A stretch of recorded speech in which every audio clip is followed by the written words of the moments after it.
Dzień dobry, dzień dobry. Z tej strony Paweł Jeżowski i redaktor Mateusz Lech. Co dzisiaj w programie, Mateusz? Miałem nagrane wideo, to ja może puszczę. W dzisiejszym programie w czelabińskiej fabryce traktorów doszło do potężnych wybuchów. Następnie do produkcji rosyjskiej wracają praktyki sprzed 100 lat. Później o regionach obarczonych odpowiedzialnością za budżet. Potem za duża ta różnorodność narodowościowa, trzeba to uprościć. A na koniec Putin oskarża zachodnią sztuczną inteligencję o rusofobię. Zapraszamy. Słuchajcie, zaczynamy od informacji z moskiewskiej giełdy i na temat walut. Jeżeli chodzi o giełdę, to w dół. Też powiemy o giełdzie w Petersburgu, bo te akcje giełdy w Petersburgu spadły o prawie 35% w związku z informacją o jej bankructwie. No tu są duże obawy, co się stanie z giełdą moskiewską. A dlaczego Petersburg bankrutuje? No ponieważ został objęty sankcjami amerykańskimi. Pamiętamy, sankcje nie działają, dlatego giełda w Petersburgu złożyła wniosek o upadłości. Rozumiecie? No tutaj jest to zrozumiałe. Jeżeli chodzi o rosyjską ropę, w miarę stabilnie, natomiast Brent dzisiaj spada i spada, no w sumie mamy mieć spotkanie OPEC. Ten Brent rzadko kiedy przed tym spotkaniem spadał. No widocznie większość inwestorów obstawia, że no nie będzie jakichś dodatkowych cięć. Zobaczymy, jak to będzie wyglądać, zobaczymy, co na spotkaniu się pojawi, a już niedługo zaczyna się bardzo ważny szczyt klimatyczny. No i tutaj też zobaczymy, jakie decyzje podczas tego szczytu będą, bo tu też spodziewamy się dosyć pozytywnych informacji dla ropy naftowej, no i być może pogłębienia spadków, ale czy tak będzie, to się przekonamy. A oprócz tego udział Rosji w całkowitym imporcie towarów z Unii Europejskiej we wrześniu 2023 spadł do 2%, tak wynika z ostatnich danych Eurostatu. A na Krymie w listopadzie była burza, która spowodowała... Teraz, wczoraj. No, czyli w listopadzie. Tak. To jest jako jeden ciekawy news, że w listopadzie jest burza, bo rzadko kiedy jest, a druga ciekawa informacja, że pozbawiła 500 000 ludzi prądu. Tak, i nadal większość gospodarstw domowych no nie ma przywróconego tego prądu, co pokazuje, dlaczego to jest istotne. W przypadku większych ataków dronowych na infrastrukturę krytyczną rosyjską, no musimy się liczyć, że Rosjanie nie są do tego zupełnie przygotowani, jak widać. Tak. Gabinet Ministrów Finlandii przestanie przyjmować osoby ubiegające się o azyl na granicy z Rosją i tak pisze jedna z ich gazet. A mamy też informację bardzo ciekawą. FSB zatrzymało w Samarze wspólnika ukraińskich służb specjalnych, który przekonał rosyjskie wojsko do przejścia na stronę sił zbrojnych Ukrainy. Czyli Rosjanie... Całe? No chyba nie całe, ale dosyć dużą ilość. Rosjanie nie podają, ile osób przeszło, natomiast to jest chyba pierwszy raz, kiedy przyznają się do tego, że Rosjanie dezerterują i to jeszcze przechodzą na stronę ukraińską. Do tej pory takich oświadczeń ze strony Rosjan nie mieliśmy. To jest ciekawa informacja. A jeszcze ciekawsza jest ta, co się dzieje w Czelabińsku. W Czelabińsku, tak. Słuchajcie, no mamy bardzo ważną fabrykę traktorów, która produkuje głównie silniki. Specjalizuje się w silnikach wysokoprężnych do sprzętu wojskowego i nie tylko, no ale ostatnio ma zamówienia tylko na sprzęt ten wojskowy, na potrzeby sił zbrojnych Federacji Rosyjskiej. No i w nocy doszło do dosyć dużego wybuchu i ja pokazywałem, jak ten wybuch mniej więcej wyglądał i możecie sobie znaleźć. Być może później będziemy mogli pokazać jakieś krótkie wideo z tego. jak Mateusz będzie przygotowywał następną informację, bo powinno już się pojawić. Natomiast co tam się wydarzyło? Kilka wybuchów na terenie podstacji transformatorowej. Rosjanie podają, że spięcie było, tak przynajmniej oficjalna wersja głosi. Co spowodowało to spięcie i tak duży pożar, bo pożar zajął część fabryki. Na ten moment nie mamy informacji, albo inaczej, mamy tradycyjne informacje, że nie było ofiar i nie ma żadnych szkód.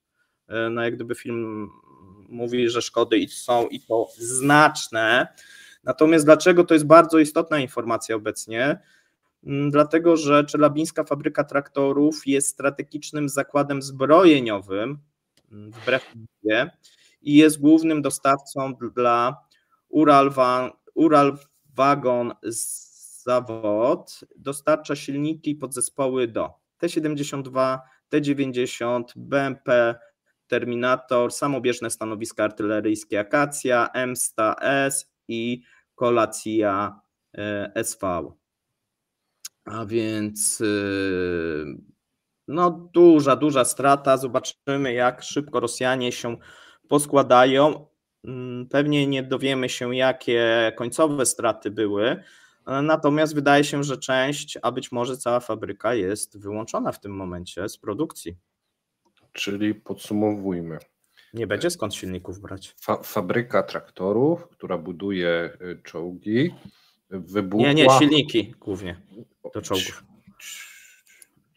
Wybuchła, chociaż nic się nie stało, a jedyne uszkodzenia to stacja transformatorowa, chociaż grzyby takie płomieni było widać z kilkudziesięciu kilometrów. Tak, pokażemy Wam za moment, jeżeli się uda tutaj wgrać nagranie, żebyście widzieli, jak to wygląda. No, dosyć spektakularnie. Przejdźmy sobie do następnej informacji, tak. A ja postaram się odnaleźć to nagranie. Mamy kolejne fabryki i kolejną produkcję i to jest coś, co bardzo chętnie przeczytam, bo potwierdza się to, co kiedyś pisaliśmy.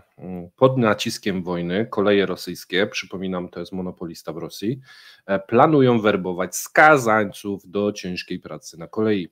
Rosja boryka się z potężnym niedoborem kolejowych wagonów towarowych, ponieważ producenci zostali skierowani w stronę produkcji, a właściwie remontów m.in. czołgów i wagonów do przewożenia żołnierzy. Tu mieliśmy przykład właśnie m.in. fabryki traktorów, która produkuje te silniki do czołgów. Wyciekły dokumenty z poczty kolei, słuchajcie, rosyjskich, nakazujące regionalnym organom współpracę z Federalną Służbą Więzienną Rosji w celu przyciągnięcia kontyngentów skazańców do pracy na kolei. I to ma się odbyć w przeciągu najbliższych tygodni. Wynika to z ostrego braku personelu, który przewoźnik państwowy przypisuje praktycznej niemożliwości zatrudnienia mężczyzn w wieku 30-39 lat. Nieźle, prawda? Niemożliwość zatrudnienia mężczyzn w wieku 30-39 lat. Ale tak, oni odbudują swój potencjał w 3-6 lat. Pytanie kim? Gospodarka wojenna konkuruje z rekrutacją, to znaczy konkurencja z rekrutacją wojskową sprawiły, że trudno jest znaleźć nowych pracowników. Koleje rosyjskie nie chcą podnosić pensji i tu z prostej przyczyny. Zatrudniają ponad 740 000 pracowników i byłoby to zbyt kosztowne, bo reszta też by te podwyżki chciała, a jest to jeden z największych, albo nawet największy chyba największa firma, która najwięcej ludzi zatrudnia w Rosji. Zamiast tego zwróciły się do rosyjskich kolonii karnych w sprawie więźniów. Będą oni wykorzystywani do utrzymania torów i pociągów. I trochę mi to przypomina takie stare filmy z USA, gdzie więźniowie, wiecie, z takimi łańcuchami przy nogach, wbijają młotami te takie stalowe mocowania szyn do podkładów. Tu będzie podobnie, tylko będzie zimniej i więźniowie jakby będą bledsi. Podczas gdy inne rosyjskie przedsiębiorstwa zwróciły się do migrantów z Azji Centralnej, koleje rosyjskie nie są skłonne tego robić z powodu konieczności pracy we wrażliwych lub tajnych obiektach. Zastąpią istniejących pracowników migrantów skazańcami, którzy prawdopodobnie są uważani, słuchajcie, za bardziej godnych zaufania. Co jest kolejnym przykładem odklejonego myślenia, skoro morderca czy gwałciciel jest bardziej godny zaufania niż na przykład pracownik z Pakistanu. Wojna wpływa również na produkcję nowych wagonów kolejowych, cystern, skrzyni ładunkowych i innych wagonów towarowych. Ural Wagon Zawod, czyli ta nazwa, którą Paweł próbował wymienić, przekierowuje swoje zasoby na produkcję czołgów i innych pojazdów pancernych na cele wojenne. Produkcja wagonów towarowych, i tu mamy niesamowite liczby, zmniejszyła się o połowę w 2022 roku z niemal 14 000 do 7 000 wagonów. W 2023 spadła jeszcze bardziej, a produkcja wyniosła tylko 4400 jednostek. I teraz, moi drodzy, szybka zagadka. Macie prawie 1 000 000 wagonów towarowych, produkujecie około 4000, a nie remontujecie prawie nic, bo budujecie czołgi i inne takie. Szybkie obliczenie w głowie, co to oznacza? Tyk, tak. No, nie ma wagonów i nie ma komu remontować, więc wiecie, no logistyka się sypie. Produkcja pojazdów pancernych za to wzrosła o 400%. Niektórzy producenci jeszcze bardziej zmniejszyli produkcję wagonów towarowych, na przykład United Carriage Company produkcja spadła o 53% w zeszłym roku. Dodatkowo koszty wagonów towarowych wzrosły o 1/3, więc żart, że chleb i masło podrożało, ale za to ceny lokomotyw spadły, więc inflacja się nie zmienia. Tu w Rosji akurat chyba nie pasuje, bo wagony, lokomotywy też w górę i to o 1/3. Jednocześnie firmy związane z koleją zwróciły się z prośbą o odtworzenie rodzaju wojskowego transportu kolejowego zaprojektowanego pierwotnie w XIX wieku do przewożenia ludzi i koni. I te wagony nazywały się tepluszka, o ile dobrze wymawiam, zakrytego wagonu z drzwiami przesuwnymi i otworami strzałowymi po bokach. I takie zdjęcie takiego wagonu macie dzisiaj na miniaturce. Były one używane do lat 50. zeszłego wieku.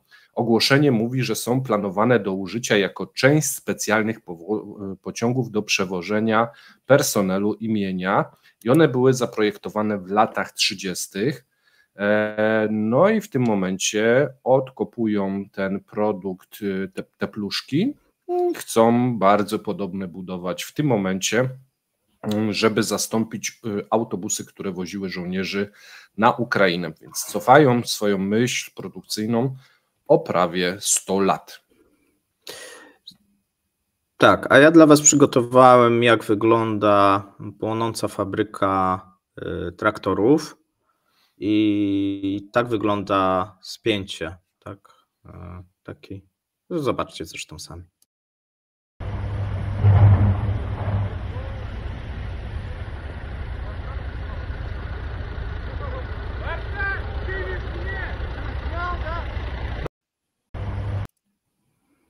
Myślę, że to drobne zwarcie tylko.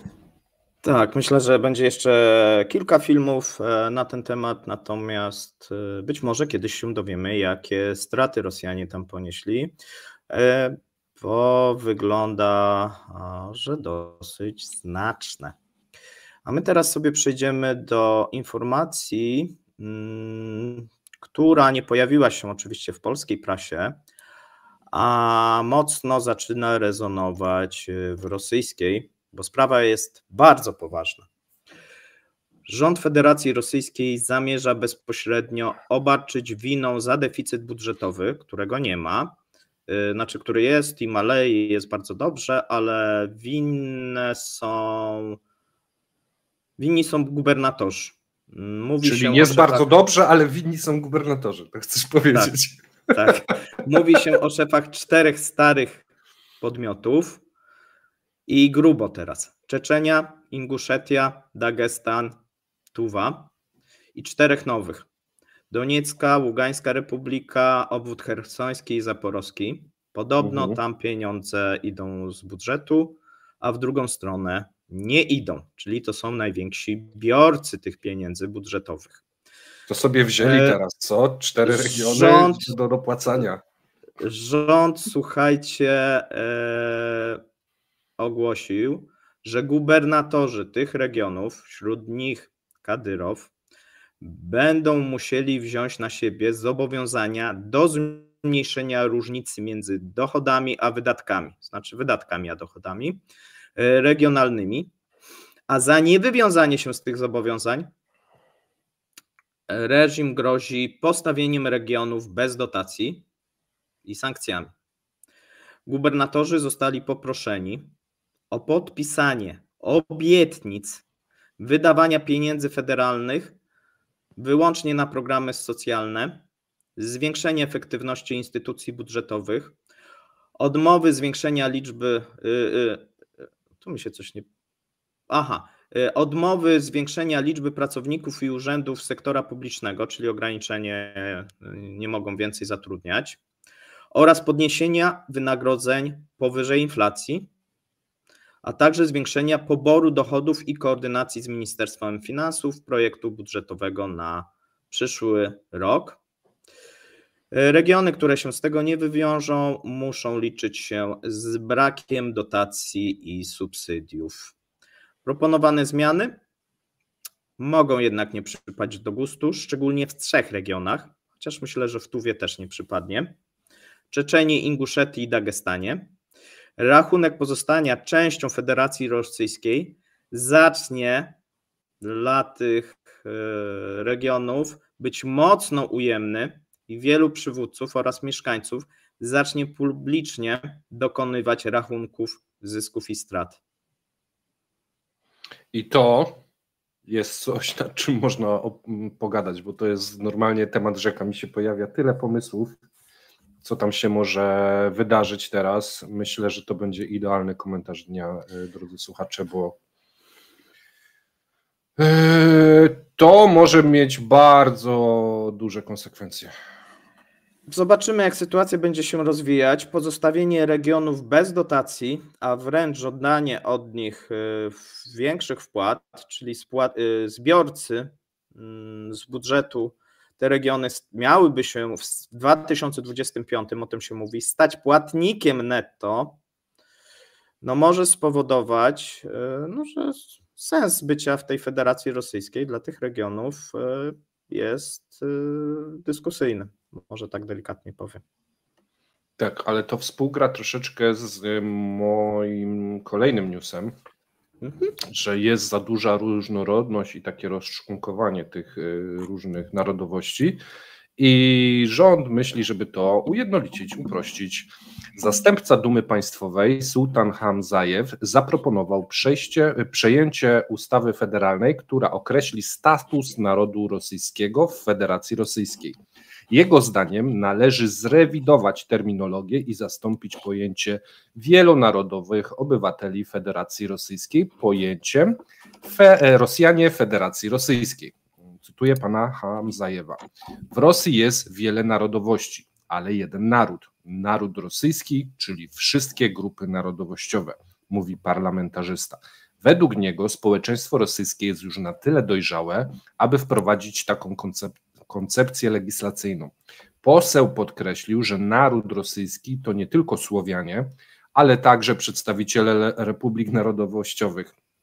I słuchajcie, takich jak Dagestan, Tatarstan, Czeczenia, Baszkiria, Jakucja. Tak bardzo się to pokrywa z tym, co Paweł mówi, że jednak może trzeba by było, żeby oni płacili więcej. Hamzajew wyraził opinię, że użycie terminu międzynarodowy jest wynikiem gry słów, która rozpoczęła się po upadku ZSRR. Według niego wprowadzenie pojęcia naród rosyjski pozwoli uniknąć zniekształceń w interpretacji tej tożsamości zarówno w życiu codziennym, jak i na poziomie struktur rządowych. I tu jest kolejny jego cytat: w Dagestanie jestem Awarem, w Moskwie jestem Dagestańczykiem, za granicą jestem Rosjaninem, dodał poseł. Uważa, że tym wszystkim należy się po prostu przyjrzeć, uprościć, gdyż obywateli Rosji łączy wspólnota rosyjskiego miru. Nie wiem, Paweł, jakie masz zdanie, ale dla mnie to jest niebezpieczne socjologiczne działanie, bo moim zdaniem władza widzi te podziały na Słowian, czyli tych lepszych, i na całą zgraję gorszych, chcą zacząć z tym walczyć, aby właśnie wygasić ewentualne tarcia, bo tam się jeszcze mogą pojawić tarcia właśnie finansowe, ale z drugiej strony to może im wybuchnąć w twarz, jeżeli będą to zacierać, tą różnorodność właśnie taką siłą, tak po rosyjsku. No inaczej nie potrafią. I sam w sumie nie wiem, w którą stronę to pójdzie, ale myślę, że można te dwa tematy połączyć.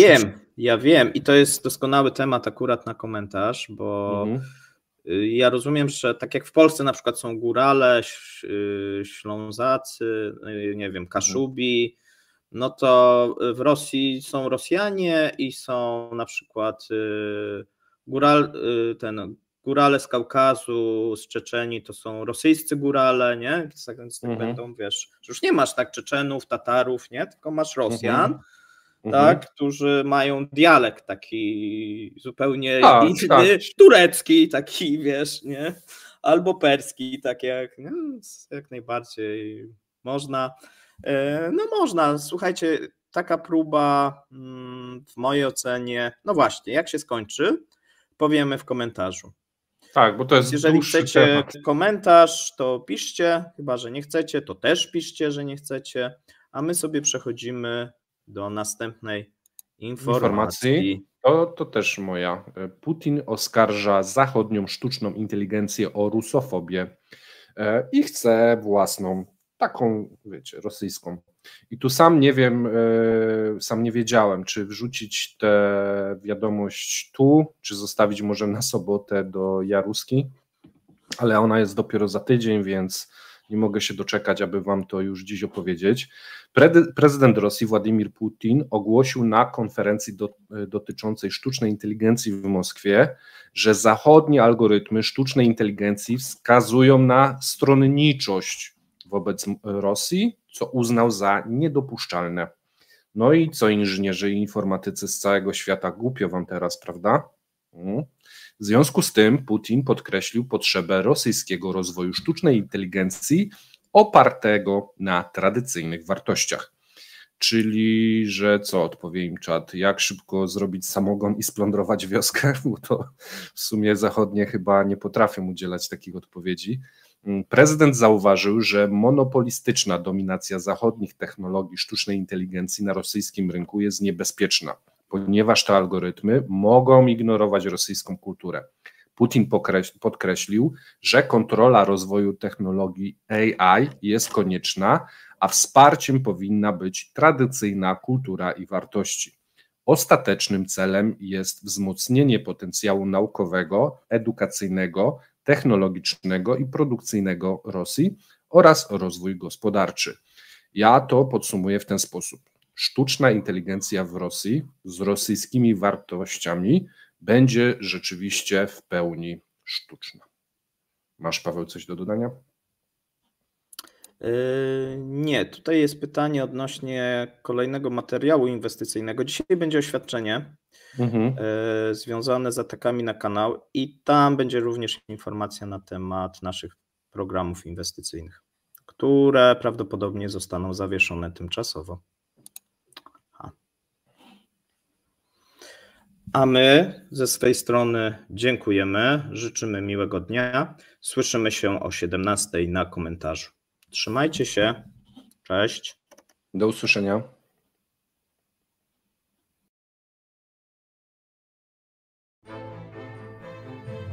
Dziękujemy za obejrzenie materiału do końca. Zapraszamy kolejnego dnia. Trzymajcie się. Cześć.